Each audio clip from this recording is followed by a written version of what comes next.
कि ठोकरें जख्म देती हैं, लौटने को कहते हैं रास्ते।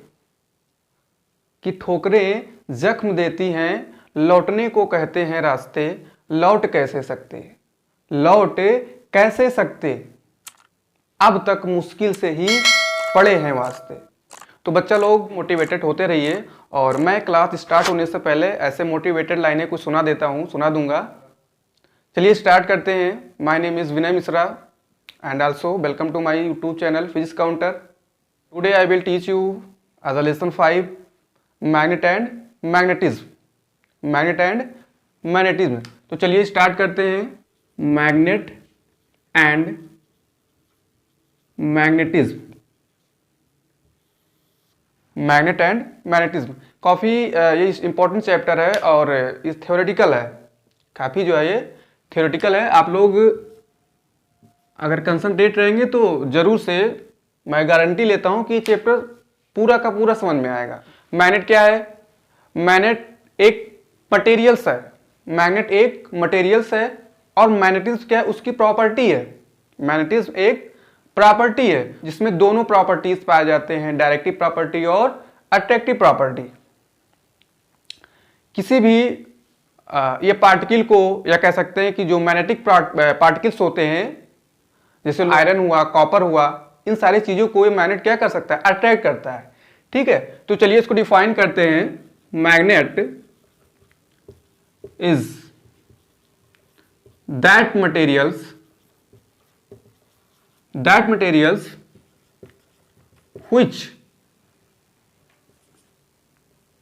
which are both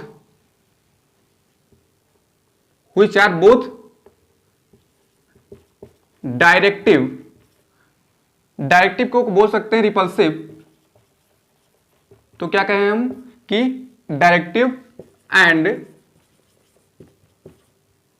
attractive property.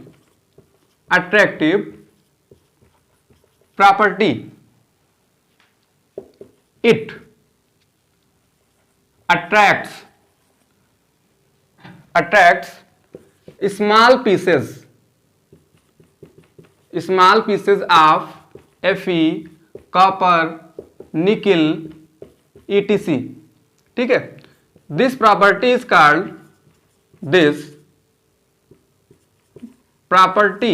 is called magnetism।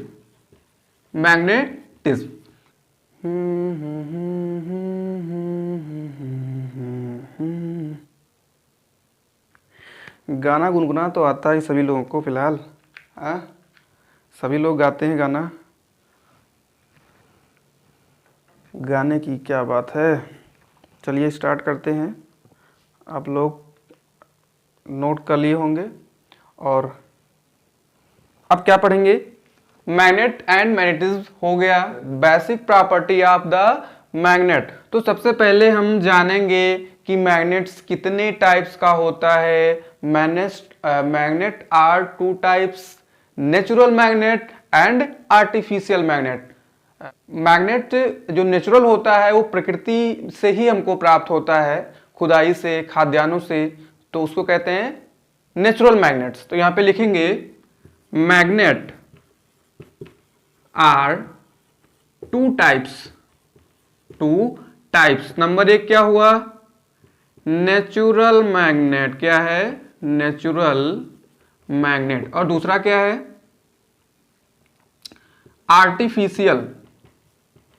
Artificial magnet. इन दोनों में अंतर क्या होता है? तो बच्चा लोग, आप लोग समझ सकते हैं कि जो नेचुरल मैग्नेट होता है, इसकी जो इन्फ्लुएंस होती है, या कह सकते हैं कि इसका जो इफेक्ट होता है, इसका जो प्रभाव होता है, वो वीक होता है, फीबल होता है, इसको कह सकते हैं। मतलब कि आर्टिफिशियल की तुलना में नेचुरल मैग्नेट काफी वीक होता है। जबकि जो आर्टिफिशियल मैग्नेट होता है, ये मानव द्वारा, व्यक्ति द्वारा, हम लोग द्वारा बनाया जाता है, जो कि काफी इन्फ्लुएंस या काफी प्रभावी, काफी इफेक्टेड होता है, स्ट्रांग होता है, इसको कह सकते हैं, जो हमारा आर्टिफिशियल मैग्नेट होता है। ठीक है, तो अब आर्टिफिशियल मैग्नेट में आप लोग समझ सकते हैं क्या क्या होता है। आर्टिफिशियल मैग्नेट में बार मैग्नेट आता है। क्या आता है? बार मैग्नेट आता है। मैग्नेटिक या कह सकते हैं मैग्नेटिक नीडल, ठीक है, magnetic needle, horse magnet, horse magnet और बॉल मैग्नेट। बॉल मैग्नेट आप लोग जानते होंगे क्या होता है, बॉल टाइप का होता है, स्फीयर, वही हमारा होता है बॉल मैग्नेट। तो आर्टिफिशियल मैग्नेट को bar magnet, magnetic needle, horse magnet, बहुत सारी चीजों में बताया गया। नेचुरल मैग्नेट जो होता है बेटा, ये इरेगुलर शेप का होता है, इरेगुलर शेप का होता है, मतलब इसका कोई शेप नहीं होता है ना। क्यों नहीं होता है शेप? क्योंकि ये खुदाई से प्राप्त होता है, नेचर से प्राप्त होता है, तो उसकी जो शेप होती है वो इरेगुलर साइज की होती है, निश्चित नहीं होती है, इरेगुलर की होती है, ठीक है। तो इसीलिए इसको जब इम्प्रूव करके फिल्टर या बहुत सारी इसमें चीजें होती हैं, इसको हम स्वच्छ या प्योर मैग्नेट पाने के लिए बहुत सारी चीजें करनी पड़ती है, ठीक है। इसीलिए जो है फीबल होता है, मतलब वीकली होता है, इससे वीकल होता है, इससे जो है ये काफी कमजोर होता है, वीकर होता है आर्टिफिशियल मैग्नेट से, ठीक है। तो चलिए इसके बारे में कुछ और हम पढ़ते हैं। जो हमारा मैग्नेट है, बहुत ही इंटरेस्टेड टॉपिक है ये, और आप लोग पूरा वीडियो को जरूर देखें, सारे क्वेश्चन का आंसर मिलेगा इसमें। कोई भी क्वेश्चन पूछना है तो आप लोग कमेंट बॉक्स में क्वेश्चन को भी पूछ सकते हैं, ठीक है। तो पढ़ेंगे basic property, basic property of the, basic property of the magnet, ठीक है बच्चा लोग। क्या है सबसे पहले प्रॉपर्टी हमारी? अट्रैक्टिव प्रॉपर्टी, ठीक है। नंबर 2 हमारा है डायरेक्टिव अथवा रिपल्सिव, इसको दोनों भी कह सकते हैं। रिपल्सिव का मतलब जो रिपल करे, जो प्रतिकर्षित करे, डायरेक्टिव प्रॉपर्टी, ठीक। तीसरा पॉइंट कहेंगे कि like pole, like pole are repel to each other and unlike poles attract to each other. आप लोग देखेंगे कि जो लाइक पोल होता है, मान लीजिए हमारे पास एक क्या है, बार मैग्नेट है, एन, इसमें 2 पोल्स होते हैं, ठीक है, एन और एस, बार मैग्नेट है, यानी कि आर्टिफिशियल मैग्नेट होगा। एन एस होता है। अब इसमें क्या करें कि N like poles, like poles का मतलब एन एन पोल यदि होगा तो क्या करेगा? रिपल करेगा। रिपल, क्या हमने कहा कि like poles are repulsive, repel, एक दूसरे को रिपल करेंगे, एन एन पोल। और कह सकते हैं इसमें हम और ऐड कर सकते हैं कि अनलाइक पोल, अनलाइक पोल, अनलाइक पोल, जैसे एन और एस हुआ तो एस दोनों क्या हो जाएंगे? अट्रैक्ट हो जाएंगे। इसलिए कहा गया unlike poles are attract, like poles repel या कह सकते हैं repulsive, and unlike poles are attract to each other, ठीक है। ये भी प्रॉपर्टी हो गई। अब जो नेक्स्ट है आपका, हम कह सकते हैं कि अगर मैग्नेट है हमारा, अगर हमारा मैग्नेट है तो उसके चारों तरफ एक मैग्नेटिक फील्ड होना चाहिए। भाई अगर मैग्नेट है तो उसका क्या होता है? एक मैग्नेटिक फील्ड होता है। What is magnetic field? चलिए देखते हैं बच्चों। Magnetic field is the very effective region if any person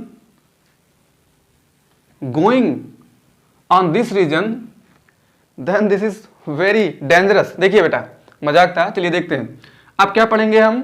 magnetic field. क्या है? मैग्नेटिक फील्ड, मैग्नेटिक फील्ड हो तो मैग्नेट फील्डिंग, मैग्नेटिक फील्ड को पढ़ना है।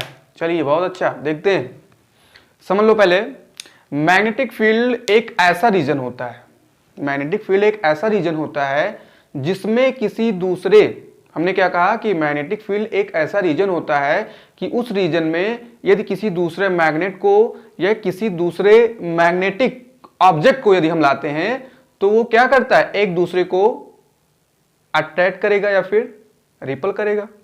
ठीक है, तो यही तो हमारा मैग्नेटिक फील्ड है कि यदि हम मैग्नेटिक फील्ड में कोई ऑब्जेक्ट लाते हैं, कौन सा ऑब्जेक्ट, मैग्नेटिक ऑब्जेक्ट, या फिर कोई मैग्नेट ही लाते हैं, दूसरा मैग्नेट उसके करीब में लाएंगे या फिर थोड़ा दूर ले जाएंगे उससे, तो फिर क्या होगा, या तो रिपल करेगा या तो अट्रैक्ट करेगा। यानी कि मैग्नेट के चारों ओर किसी न किसी एक क्षेत्र में, मान लीजिए मैग्नेट है ये N और ये क्या है S है, भाई आप इसके करीब कहीं भी अगर आप लाएंगे किसी मैग्नेट को या मैग्नेटिक मटेरियल्स को तो क्या होगा, या तो रिपल करेगा या तो अट्रैक्ट करेगा। This is the magnetic field, इसे हम समझ सकते हैं। तो कैसे डिफाइन कर सकते हैं कि space around a magnet within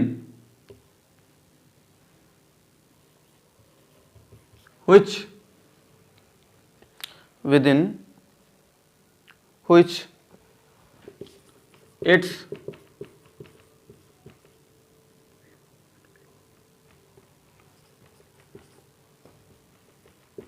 can be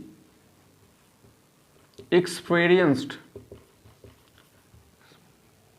experience is called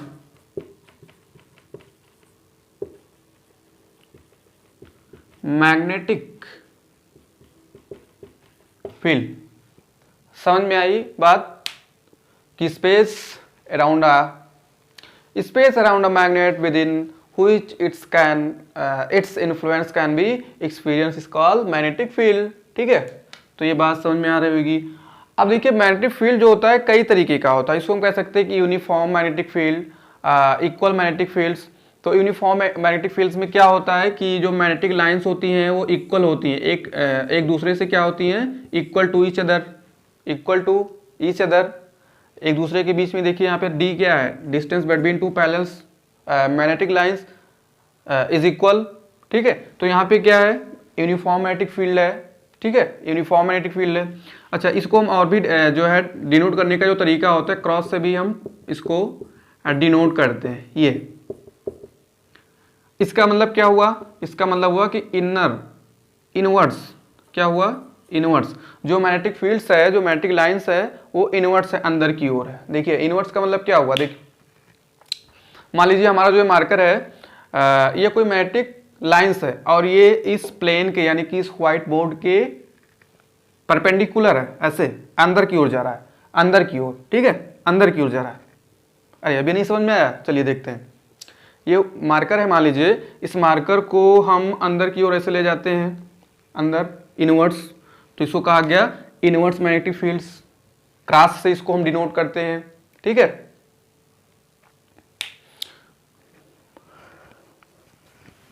कर देंगे तुझे पागल, चाहूं मैं सनम कितना। ये देखिए बेटा, ये है डॉट से इसको डिनोट किया गया, ये आउटवर्ड्स को रिप्रेजेंट करती है, आउटवर्ड्स को रिप्रेजेंट करती है। यानी कि मैग्नेटिक फील्ड जो है बेटा वो बाहर की ओर ऐसे निकल रही है, ऐसे बाहर की ओर आप लोगों की तरफ आ रही है, ऐसे ऐसे फेंक दिया जाए तो क्या होगा, तुम्हारे सर पे लगेगा। तो ये बाहर की तरफ आ रही है, इसको कहते हैं आउटवर्ड्स मैग्नेटिक फील्ड। तो magnetic fields uniform magnetic fields होती है और अनयूनिफॉर्म, या कह सकते हैं कि हम सभी जगह पे, सभी पॉइंट पे जो मैग्नेटिक फील्ड्स की वैल्यू होती है वो इक्वल होती है, और जहां पे अनइक्वल होगा वहां पे क्या होगी कि इसकी जो वैल्यू होगी कम हो जाएगी। ठीक है, तो आशा करता हूँ सारी चीज़ें समझ में आ गई होंगी। और चलिए देखते हैं अब हम magnetic fields line. What is the magnetic fields line? तो मैग्नेटिक फील्ड्स लाइन भी बहुत ही इजी है, आप लोग समझ सकते हैं। मैग्नेटिक फील्ड्स लाइन देखिए, magnetic fields line you know about, did you know about, do you know about that's magnetic line? क्या आप लोग जानते हैं मैग्नेटिक फील्ड लाइन के बारे में? नो आंसर क्या आना चाहिए? नहीं, क्योंकि अभी लोग नहीं पढ़े हो, अभी पढ़ाया ही जा रहा है। ठीक है, तो चलिए समझते हैं। कोई भी मान लीजिए मैग्नेट है, ये मैग्नेट है, क्या है? मैग्नेट है। ठीक है, आप इसी से समझ सकते हैं। एन और एस इसमें दो पोल हैं, एन और एस दो पोल हैं। चलिए ठीक है, समझ में आ गया इतना। अब ये क्या है, मैग्नेटिक फील्ड साइन को कैसे हम समझ पाए? अब इसके करीब में बेटा, इसके पास में यदि कोई भी मैग्नेट आप ला रहे हैं, मान लीजिए कोई मैग्नेट ला रहे हैं या कोई मैग्नेटिक ऑब्जेक्ट को ला रहे हैं, ठीक है, तो फिर क्या होगा? एक फोर्स लगेगा, एक इस मैग्नेट से इस मैग्नेटिक ऑब्जेक्ट अथवा मैग्नेट पे एक फोर्स लगेगा, अट्रैक्टिव फोर्स लगेगा या फिर रिपल्सिव फोर्स लगेगा। बात समझ में आई? तो जो फोर्स लगेगा उसका डायरेक्शन कैसा होगा? ऐसे ही होगा, ऐसे डायरेक्शन होगा। ठीक है, ऐसे डायरेक्शन होगा। उस डायरेक्शन पे एक टेंजेंट मान लीजिए हम खींचते हैं, एक टेंजेंट खींचे ऐसे, ये टेंजेंट होगा। तो ये जो टेंजेंट खींचा जाएगा, उस फोर्स पे जो टेंजेंट खींचा जाएगा वो आपका मैग्नेटिक फील्ड लाइन का डायरेक्शन होगा। क्या होगा? मैग्नेटिक फील्ड लाइंस की डायरेक्शन होगा। तो इसी को कहते हैं मैग्नेटिक फील्ड लाइन। कुछ समझ में आया? नहीं, समझ में आना चाहिए। चलिए बेटा फिर से देखो इसको, फिर से देखो, समझ में क्यों नहीं आ रहा है? कोई भी मैग्नेट है, मैंने बाल मैग्नेट ले लिया, चलिए बार मैग्नेट को मैंने लिया और मैंने क्या कहा कि कोई भी मैग्नेट को लाया गया, मैग्नेट को इससे करीब लाएंगे तो ये अट्रैक्ट करेगा या फिर रिपल करेगा, अट्रैक्ट करेगा या फिर रिपल करेगा। मान लीजिए रिपल कर रहा है तो रिपल करेगा, तो एक फोर्स, इफ ये फोर्स उस पे लगाएगा, उस वाला मैग्नेट पे, तभी तो रिपल होगा वो। तो उसका मान लीजिए कि जो फोर्स है, फोर्स को हमने एक इमेजिनरी लाइन समझ लिया, इमेजिनरी लाइन से, और इस पे एक टेंजेंट खींचते हैं। तो जो टेंजेंट होता है ये हमारा मैग्नेटिक लाइंस होता है, और वास्तव में जो मैग्नेटिक फील्ड लाइंस होती है वो इमेजिनरी लाइंस ही होती हैं। That's are imaginary lines, that's are imaginary lines. ये जो लाइंस है ये इमेजिनरी लाइंस होती हैं, काल्पनिक होती हैं। ठीक है, तो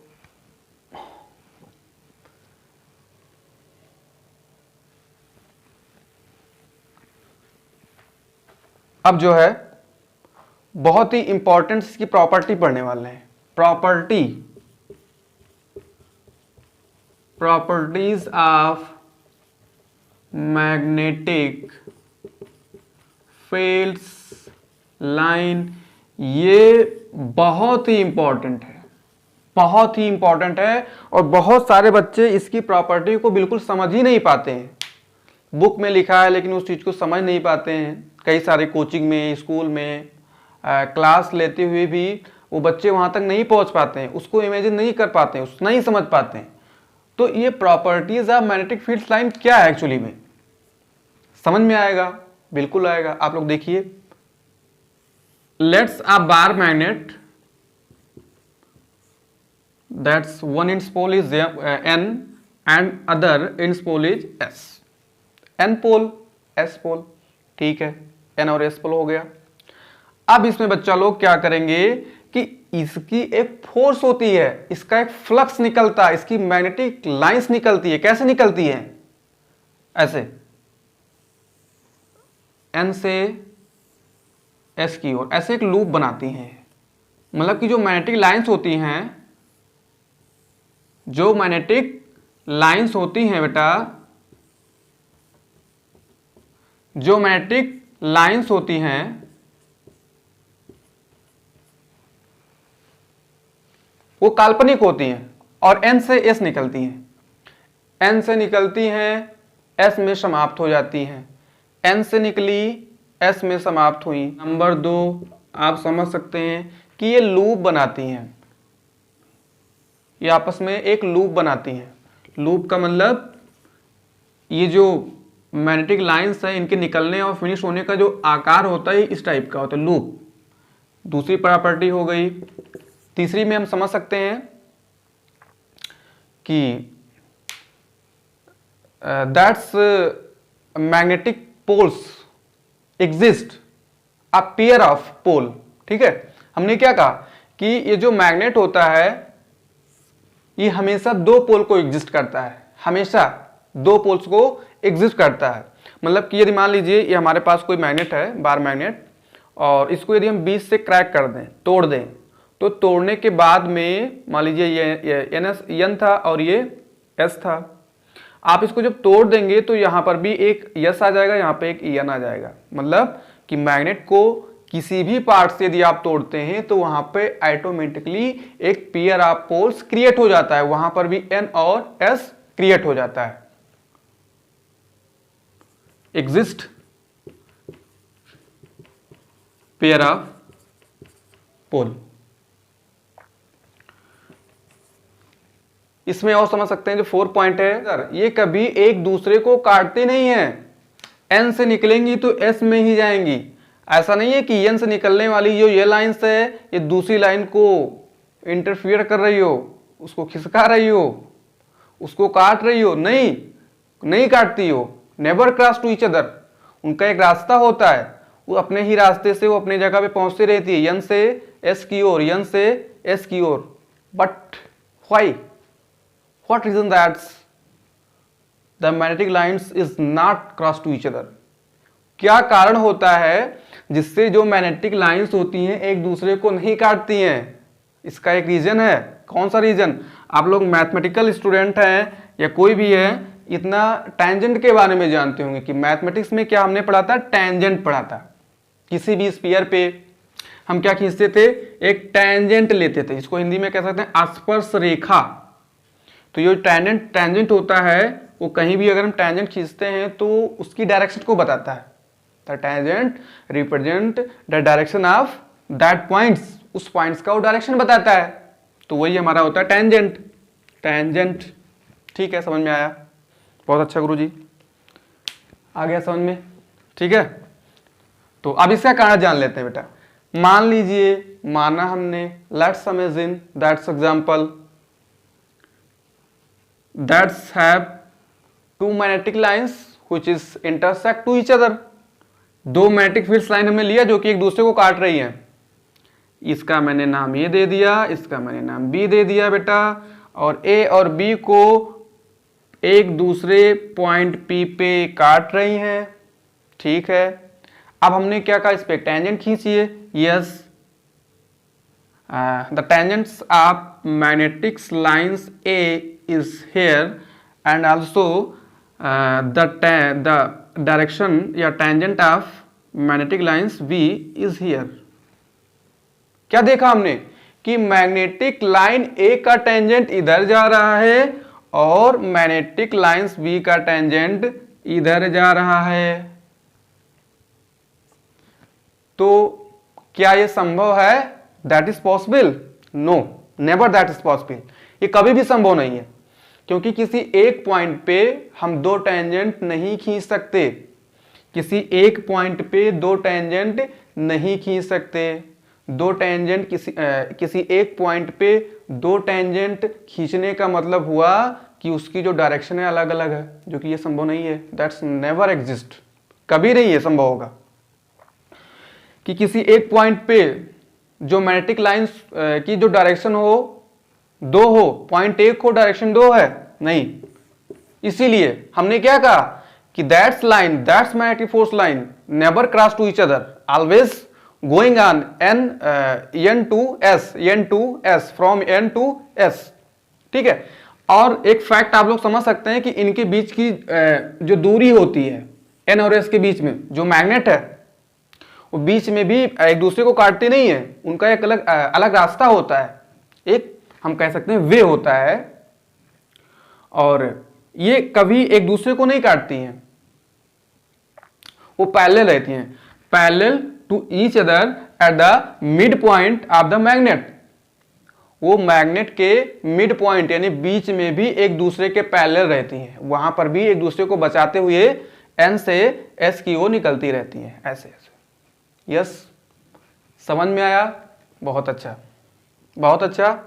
और चलते हैं properties number 5 what is the property of next of the bar magnet, तो इसको भी समझ सकते हैं। यहां पर आप लोग देख रहे हैं कि जो पोल N है और S है, क्या दिख रहा है N पे, पोल्स पे, पोल N पे हमको दिख रहा है कि जो डिस्टेंस है, distance between the magnetic force line is less than the middle surface और मिडिल पॉइंट। क्या देख रहे हैं कि the density of magnetic force line is more than the that's point, that's middle points.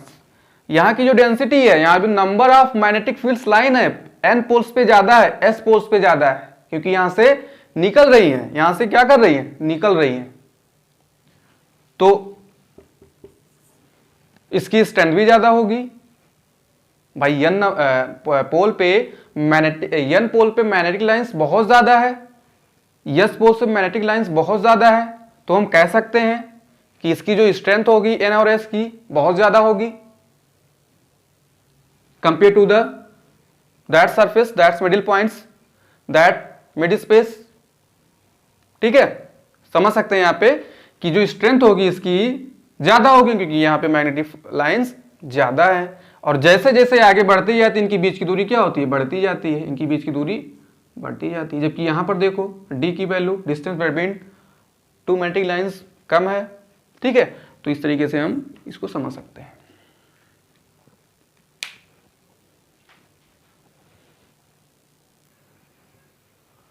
तो चलिए next, classification of magnetic materials. Very good question. Magnetic materials को कितने पार्ट में क्लासिफिकेशन किया गया, इसका वर्गीकरण किया गया, इसको डिवाइड किया गया। तो बच्चा लोग इसको आप बहुत ही कम समय बहुत अच्छे समझ सकते हैं। क्या है, डायामैग्नेटिक। क्या है बेटा, डायामैग्नेटिक। और number 2 paramagnetic, PRRA magnetic. Number 3 ferromagnetic.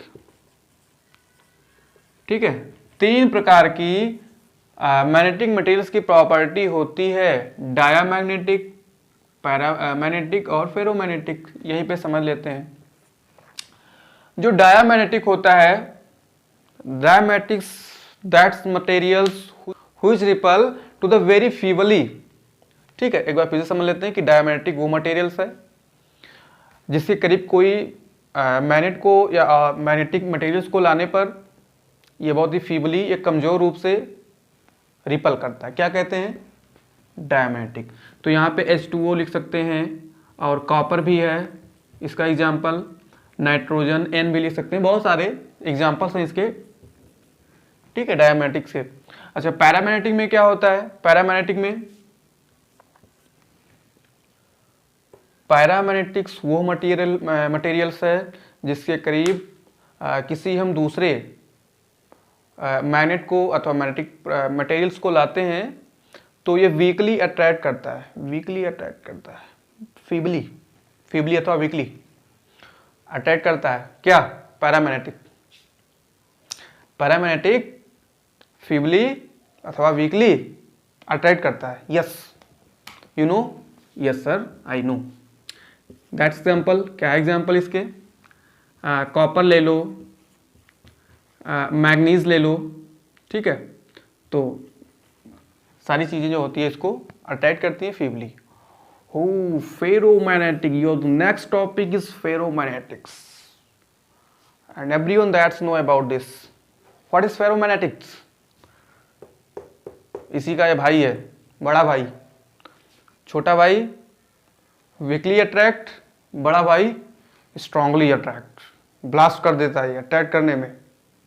ठीक है, तो ferromagnetic that's material which the feebly attracted by the other magnet is called the ferromagnet, and its example is, कह सकते हैं, फेरिक कॉपर, निकिल, बहुत सारी चीज़ें हैं जो कि फेरोमैग्नेटिक अट्रैक्ट